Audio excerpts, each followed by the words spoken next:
Ma femme a réclamé une relation libre. J'ai dit non. Elle a entendu « fais comme tu veux ». 2 mois plus tard, elle voulait recoller les morceaux. Elle ignorait juste que, pendant qu'elle jouait à la modernité, moi, j'organisais sa sortie. Je m'appelle Julien. J'ai 39 ans. Je vis à Lyon, dans un 4 pièces à mon plaisir acheté trop cher. Comme tout ce qui a l'air d'une bonne idée quand on signe chez le notaire, avec quelqu'un qu'on croit connaître. Ma femme, Camille, 36 ans, directrice de clientèle dans une agence de com. Très bonne en slogan, médiocre en cohérence. A lancé ça un jeudi soir, à 21h17, pendant que je sortais un gratin dauphinois du four, et qu'elle répondait à des messages WhatsApp avec le sourire crispé des gens qui préparent une faute en la rebaptisant évolution personnelle. Elle a posé son verre de blanc, m'a regardé comme une RH sur le point d'annoncer un plan social, et elle a dit « Je pense qu'on devrait ouvrir notre couple. » Pas « J'ai rencontré quelqu'un. » Pas « Je ne t'aime plus. » Non. Ouvrir. Comme une fenêtre. Comme un bocal de cornichons. Comme si notre mariage était coincé par manque d'air. J'ai laissé le plat sur le plan de travail. Je me suis assis, et j'ai répondu une seule chose, calmement. Non. Elle a cligné des yeux, surprise, presque vexée, comme si ma fonction exacte, ce soir-là, consistait à valider son caprice avec la gratitude d'un homme qu'on autorise à souffrir de façon contemporaine. Tu ne peux pas juste dire non. Qu'elle a ajouté, j'ai haussé une épaule. Si, regarde, je viens de le faire. Elle s'est lancée dans un exposé TEDx sur la liberté, le désir, les constructions bourgeoises, l'amour qui ne se mesure pas à l'exclusivité.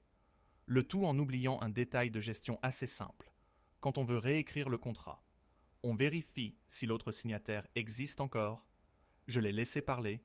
Je connais ce genre de moment. Celui où l'autre a déjà commis la faute dans sa tête et cherche seulement une formulation qui lui évite d'avoir l'air ordinaire. Puis elle a fini par lâcher le vrai morceau. J'ai rencontré quelqu'un, il ne s'est rien passé, mais je ne veux plus vivre frustré. Le « il ne s'est rien passé » m'a presque attendri. C'est le mensonge de ceux qui pensent que l'ordre des catastrophes change leur nature. J'ai servi le gratin. Elle n'a presque pas mangé. Moi si. J'avais encore besoin de calcium pour la suite. Le lendemain, elle a agi comme si la conversation n'avait été qu'un brainstorming un peu tendu. Sauf qu'elle a commencé à rentrer plus tard, à mettre son téléphone face contre table, à refaire du sport avec une énergie de personne qui ne fait pas que du sport. Je n'ai pas crié, je n'ai pas fouillé, je n'ai pas cassé d'assiette. Je suis français. Pas une télé-réalité de seconde partie de soirée. J'ai changé de température. C'est tout. Fini les cafés préparés avant qu'elle se lève. Fini les « tu rentres quand ?» Fini les courses pensées pour elle. Ses yaourts au lait de coco ont cessé d'apparaître comme par magie dans le frigo. Son pressing n'a plus été récupéré. Sa place affective, elle aussi, est passée en service minimum. Au bout d'une semaine, elle a tenté le sarcasme. « Tu pourrais au moins te battre pour nous. » J'ai répondu « Je préfère réserver mon énergie aux causes qui ont encore un conseil d'administration. » Elle a ri jaune, puis elle a commencé sa vie ouverte, sans même sauver les apparences. Un vendredi, elle m'a annoncé qu'elle dormait chez Chloé. Sauf que Chloé m'a envoyé un message le lendemain matin pour me demander la recette de mon cake aux olives. Certaines femmes sont infidèles, d'autres sont mal organisées. Camille était les deux. J'ai compris que je n'avais plus d'épouse, seulement une colocataire en phase de rebranding. Alors j'ai fait ce que je fais toujours quand une situation pourrit. J'ai ouvert un dossier, au sens propre, sur mon ordinateur portable, intitulé « Sortie ». Dedans, j'ai mis les relevés du compte joint, les échéances du prêt, les mails sur l'achat de l'appartement, le contrat de mariage, les captures utiles, les dates, les horaires, rien d'illégal, rien de théâtral, juste la version adulte du mot adieu. Le mardi suivant, j'ai pris un rendez-vous chez un notaire Cours Lafayette, puis un autre avec une avocate recommandée par mon collègue Mehdi, un homme délicieux qui connaît les divorces, comme d'autres connaissent les vins du Rhône. Ne bouge pas trop vite, il m'a dit autour d'un café près de Pardieu. Les gens se révèlent mieux quand ils se croient en sécurité. J'ai suivi le conseil. À la maison, j'étais poli, froid, précis, comme un hôtel qui s'apprête à vous facturer le minibar. Camille, elle, rayonnait d'une assurance presque touchante. Elle sortait plus, riait plus fort, se parfumait pour aller prendre l'air. Un soir, en passant derrière elle, j'ai vu sur son écran le prénom Nicolas, suivi d'un cœur orange, le degré 0 de la discrétion. Je n'ai rien dit. J'ai juste appelé ma banque le lendemain. Parce qu'au fond, Ce n'était déjà plus une histoire d'amour. C'était une histoire de calendrier. Et le mien venait de commencer. Sauf que je ne savais pas encore que Camille allait commettre une erreur encore plus utile que son adultère. Et celle-là, je l'ai découverte un dimanche, dans la poche de son manteau beige, entre un ticket de parking et une facture de champagne, avec un nom que je connaissais très bien, et qui n'aurait jamais dû se trouver là. Le nom sur la facture, c'était celui de mon banquier. Enfin, de notre conseiller patrimonial. Marc Vignal, agence Bellecour, costume bleu triste, dents parfaites, poignée de main molle, le genre d'homme qui dit optimisation, comme s'il rendait service à l'humanité. J'ai regardé le ticket une seconde de trop, juste assez pour sentir ce petit silence intérieur qui précède les idées utiles. Champagne au bar d'un hôtel de la Confluence, un jeudi, à 18h42, pendant que Camille m'avait juré être coincé dans une pré-client infernale. J'aurais pu faire une scène, demander des explications, jouer au mari blessé dans sa propre cuisine. Mais franchement, je déteste le théâtre quand les billets sont aussi chers. Alors, j'ai remis la facture dans ma poche et j'ai attendu le lundi. Lundi, 9h10. J'étais assis, face à Marc, dans son bureau vitré, avec vue sur une plante mourante et 2 affiches sur l'épargne responsable. Il m'a accueilli avec son sourire de VRP Premium. « Julien, toujours un plaisir. Camille va bien ?» J'ai répondu « Mieux que votre déontologie, visiblement. » Son sourire a tremblé. À peine, la micro-fissure d'un homme qui comprend que la conversation vient de changer de catégorie. J'ai sorti la facture. Je l'ai posée sur le bureau, bien à plat, comme une carte au tarot. Il a jeté un coup d'œil, puis a essayé le mensonge administratif. Je ne vois pas le problème. J'ai penché la tête. Alors je vais vous aider. Ma femme couche peut-être avec qui elle veut. C'est déjà lamentable. Mais si en plus elle le fait avec le type qui connaît l'état exact de nos comptes, de notre prêt, de notre épargne et de nos assurances vie, là, ça devient un dossier. Il a rougi, puis blêmi, puis tenté la noblesse. Vous extrapolez.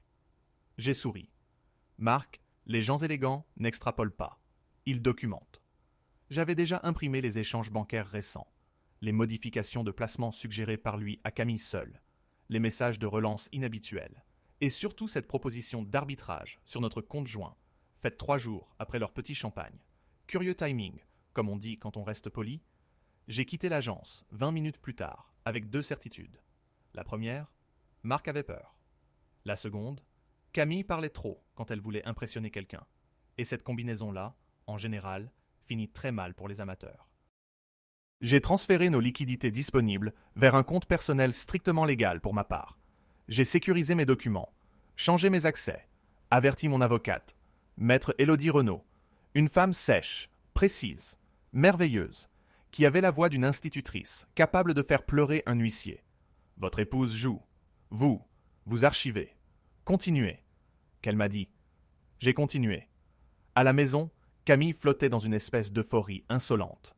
Elle avait cette douceur artificielle, des gens qui se sentent désirés ailleurs, et tolèrent encore votre présence par confort logistique.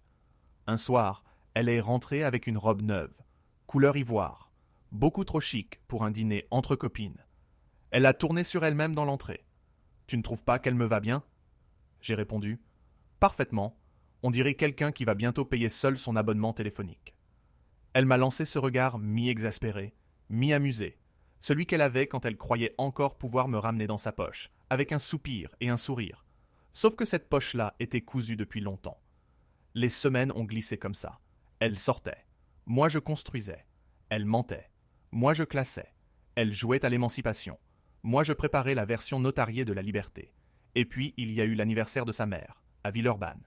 Un déjeuner de famille, dans un restaurant trop bruyant.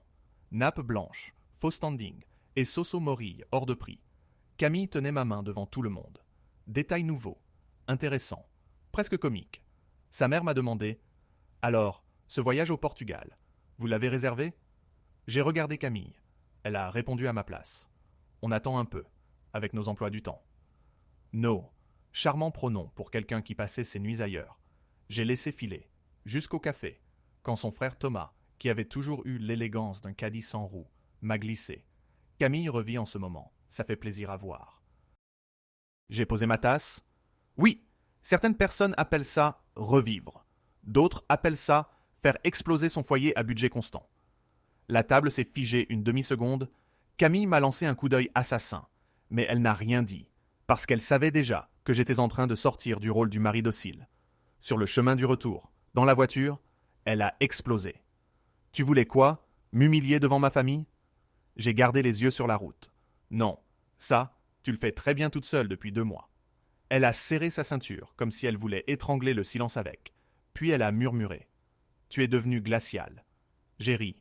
Vraiment. Un rire bref, sans joie. Camille, tu as confondu calme et faiblesse. Maintenant tu confonds distance et cruauté. Tu as un vrai talent pour les erreurs de diagnostic. Ce soir-là, elle n'est pas sortie.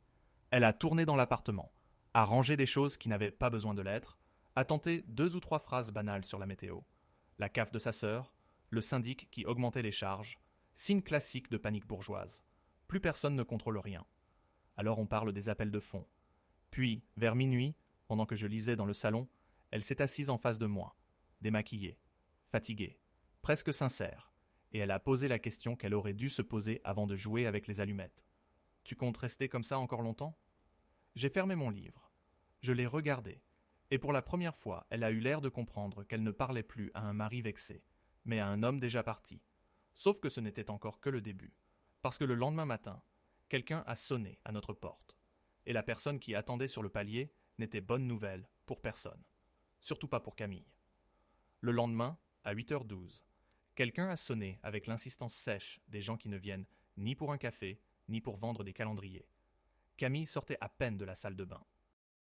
En peignoir, mascara de survie, moi j'avais déjà la main sur la poignée.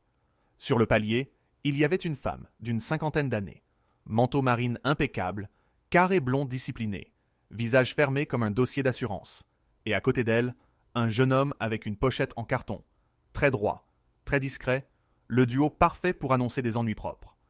Monsieur Delorme, Madame Delorme, je suis Maître Vernet, huissier mandaté pour une remise en main propre. Là, j'ai presque admiré le sens du timing de l'univers. Camille, elle, a blêmi si vite qu'on aurait dit qu'on lui retirait le Wi-Fi de l'âme. L'huissière a tendu les documents.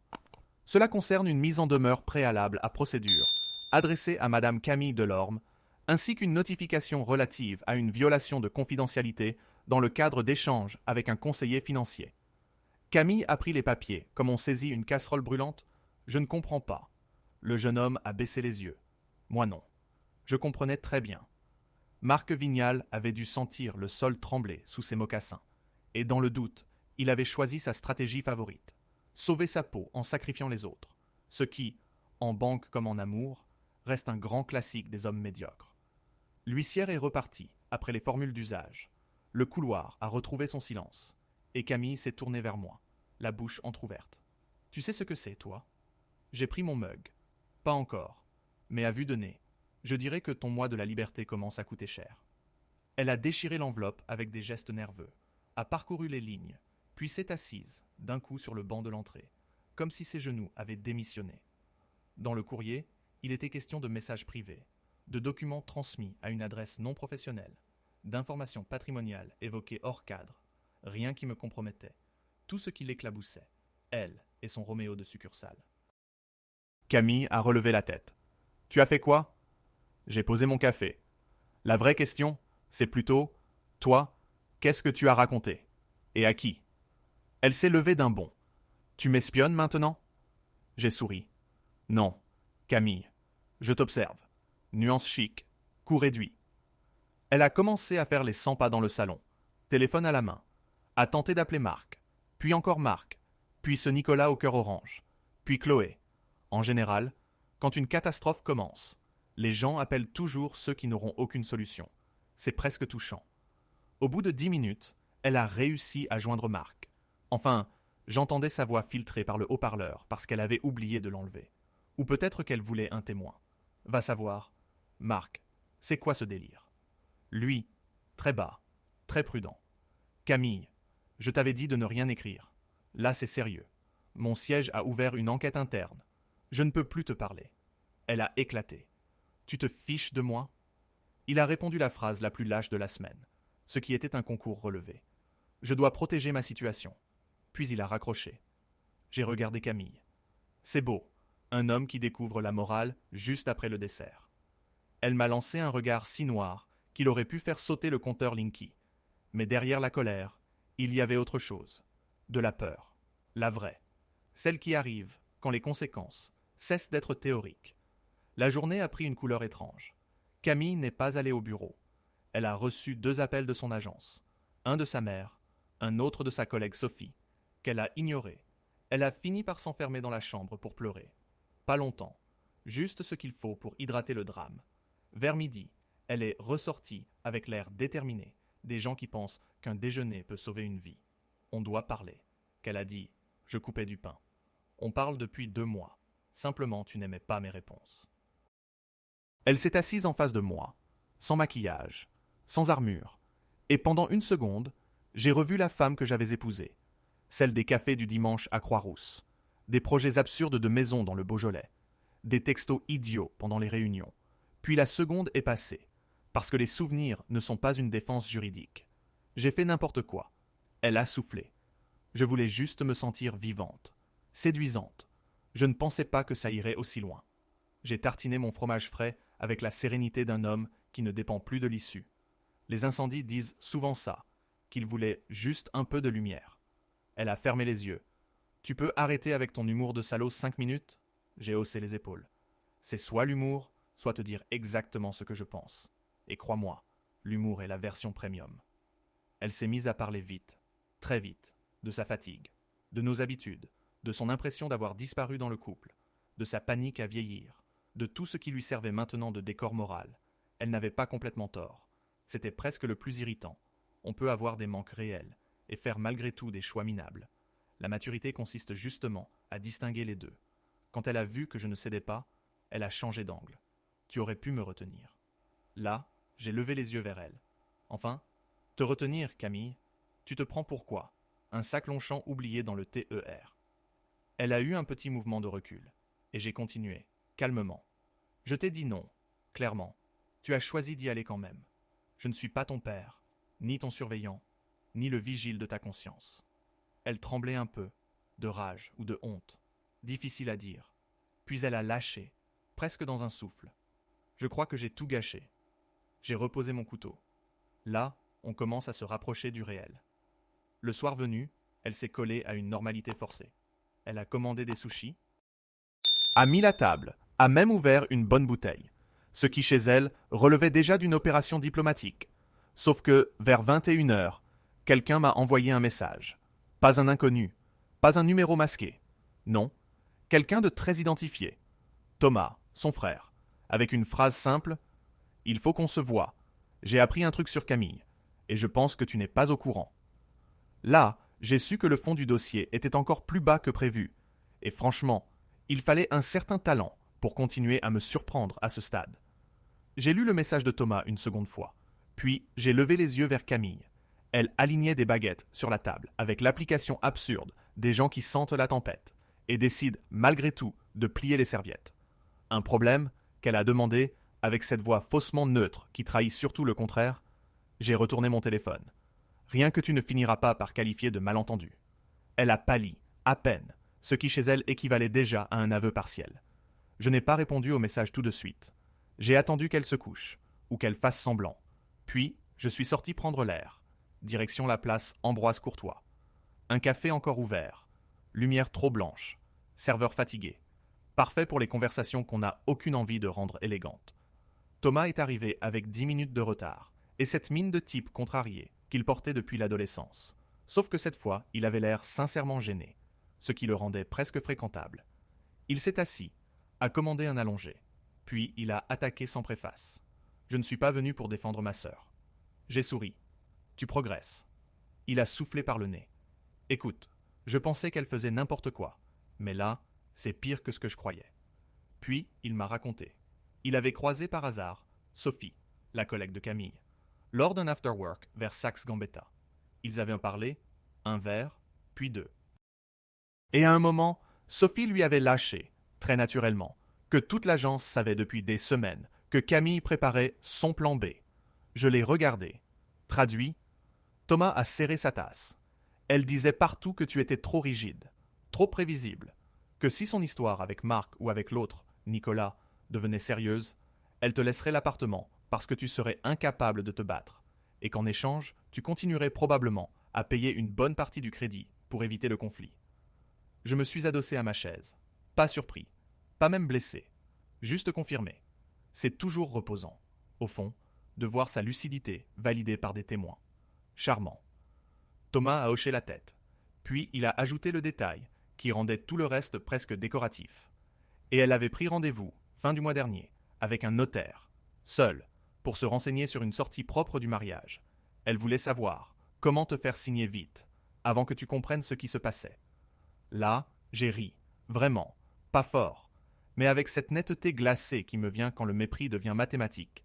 Donc, Madame explorait sa liberté, tout en préparant ma liquidation logistique. Thomas a baissé les yeux. Je crois qu'elle se disait que tu encaisserais, que tu t'accrocherais encore. J'ai remué mon café devenu froid. La tragédie des gens comme elle, c'est qu'ils prennent la patience pour de la dépendance, et le calme pour de la peur. Thomas m'a tendu son téléphone. Il avait pris en photo, discrètement, un échange de messages que Sophie lui avait montré. On y lisait Camille, brillante comme un ticket de caisse mouillé, écrire. Julien me regarde comme un comptable. Ça tombe bien. Je vais m'en sortir avec le bien immobilier, et il dira merci à la République. J'ai reposé le téléphone, sans commentaire.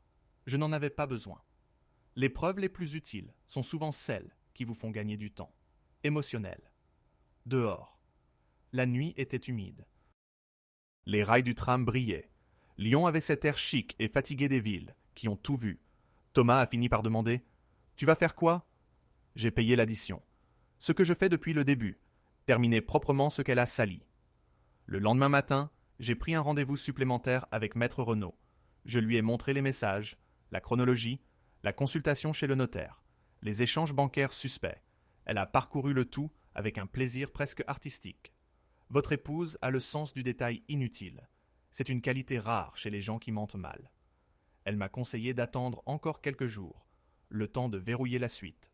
Séparation des comptes résiduels, inventaire des biens, attestation de valeur de l'appartement, estimation des pénalités de revente, et surtout, préparation d'un projet de divorce déjà rédigé, avec proposition de rachat de sa part ou vente du bien, selon ce qu'elle serait réellement capable d'assumer.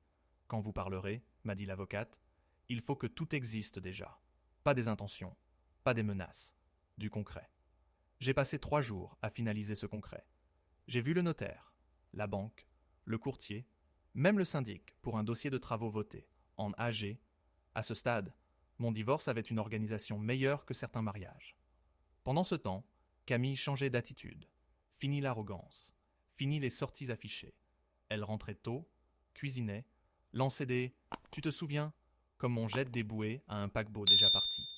Un soir, elle est même venue s'asseoir près de moi sur le canapé avec 2 cafés, exactement comme avant, sauf qu'il n'y avait plus de « avant ». On pourrait peut-être partir un week-end, qu'elle a murmuré, Annecy ou même juste Beaune, pour parler. J'ai pris ma tasse. Camille, les gens vont à Beaune pour le vin, pas pour exhumer un couple. Elle a serré les lèvres, mais elle n'a pas lâché. Au contraire, elle a commencé à s'appliquer. Petit message dans la journée. Chemise déposée au pressing. Repas fait. Regard doux. Tout le pack de la femme revenue de sa grande expérience de laboratoire, avec une conclusion très bourgeoise. Finalement, la stabilité, c'était confortable. Sauf que moi, pendant qu'elle jouait au retour, j'avais cessé d'être son mari. J'étais devenu l'homme qui allait lui remettre les conséquences, dans une chemise cartonnée. Le vendredi suivant, elle m'a attendu dans l'entrée, quand je suis rentré. Habillé simplement, sans parfum agressif, visage nu. Est-ce qu'on peut dîner ensemble, juste tous les deux ? J'ai regardé la table. Elle avait ressorti notre vieille vaisselle de mariage, celle qu'on utilisait aux anniversaires. J'ai presque admiré l'effort de mise en scène. Je me suis assis, elle aussi, puis elle a parlé longtemps, mieux que d'habitude. D'ailleurs, peut-être parce que la peur rend parfois les gens enfin intelligents, elle a reconnu les mensonges, l'ego, la bêtise, Marc, Nicolas, la sensation grisante d'être désiré, la panique en me voyant m'éloigner sans bruit. Elle m'a dit qu'elle n'avait jamais imaginé que je puisse réellement tourner la page, qu'elle me croyait solide, au point d'être immobile. J'ai cru que tu serais toujours là. Voilà. Enfin, le cœur du sujet. Pas l'amour, pas le regret, la disponibilité supposée, le meuble fidèle au salon. Je l'ai laissé finir, puis je suis allé chercher dans mon bureau la chemise bleu nuit, préparée avec soin. Quand je suis revenu, elle m'a regardé comme on regarde un médecin entrer avec des résultats. Et d'une certaine façon, c'était exactement ça. Sauf que le diagnostic allait être encore plus brutal qu'elle ne l'imaginait. J'ai posé la chemise bleu nuit devant elle, sans effet de manche, sans colère, juste avec la précision d'un homme qui a enfin cessé d'espérer. Camille a regardé la couverture, puis moi, puis encore la couverture. Comme si le carton allait soudain se transformer en bouquet de fleurs ou en pardon emballé à la va-vite. C'est quoi ça? J'ai croisé les mains. La version adulte de nos problèmes. Elle a ouvert, lentement, et son visage a changé, page après page. Projet de divorce, relevé trié, estimation de l'appartement, option de rachat, scénario de vente, séparation des comptes, inventaire des biens, échange bancaire, consultation notariale, chronologie. Tout était là, propre, daté, irréfutable. Le romantisme français finit souvent en chemise cartonnée. C'est moins chanté que Paris sous la pluie, mais nettement plus fiable. Elle a relevé les yeux, complètement défaite. Depuis quand tu prépares ça? J'ai répondu sans hausser la voix. Depuis le moment exact où tu as décidé que mon nom ne comptait pas. Elle a secoué la tête, a tourné encore 2 pages, puis sa respiration s'est cassée. Tu voulais donc vraiment me quitter? Là, j'ai presque souri. Non, Camille, je voulais te laisser la liberté que tu réclamais, simplement sans me condamner à en payer l'abonnement. Elle s'est mise à pleurer, pas élégamment, pas théâtralement, juste comme quelqu'un qui comprend trop tard que le sol n'était pas décoratif. J'ai fait une erreur, une énorme erreur. Je te jure, je ne veux pas ça. Je veux qu'on revienne comme avant. J'ai eu un petit rire. Bref, sec, le seul possible. Comme avant, tu veux dire quand tu mentais mieux, ou quand je te croyais encore. Elle a plaqué une main sur la chemise. Mais pourquoi tu ne m'as pas arrêté? Pourquoi tu ne m'as pas secoué? Pourquoi tu ne t'es pas battu pour moi? Cette fois, j'ai ri franchement. Pas longtemps. Juste assez pour que la phrase retombe sur elle comme une porte métallique. Te stopper, Camille. Tu t'entends parler. Je t'ai dit non. Clairement. Tu as choisi d'ignorer mon refus. Tu voulais vivre en femme libre. Je t'ai pris au mot. Il fallait quoi? Exactement. Que je te confisque ton téléphone et que j'appelle le syndic. Elle m'a regardé avec une sorte d'effroi neuf, comme si elle découvrait enfin que mon calme n'avait jamais été de la passivité. Je pensais que tu m'aimais assez pour me retenir. J'ai penché la tête. Je t'aimais assez pour te respecter comme une adulte, pas pour te gérer comme une enfant capricieuse. Elle a murmuré mon prénom, puis encore, avec cette douceur tardive qui n'avait plus de prise sur moi. Je me suis levé. Je suis allé jusqu'à la fenêtre. En bas, la rue était banale. Un scooter passait. Quelqu'un riait. La vie, cette insolente, avançait très bien sans notre drame. Je me suis retourné vers elle. Pendant ces 2 mois, pendant que tu jouais à l'émancipation entre 2 mensonges, moi j'ai compris quelque chose de très simple. Je ne te regarde plus avec amour. Je ne te regarde même plus avec colère.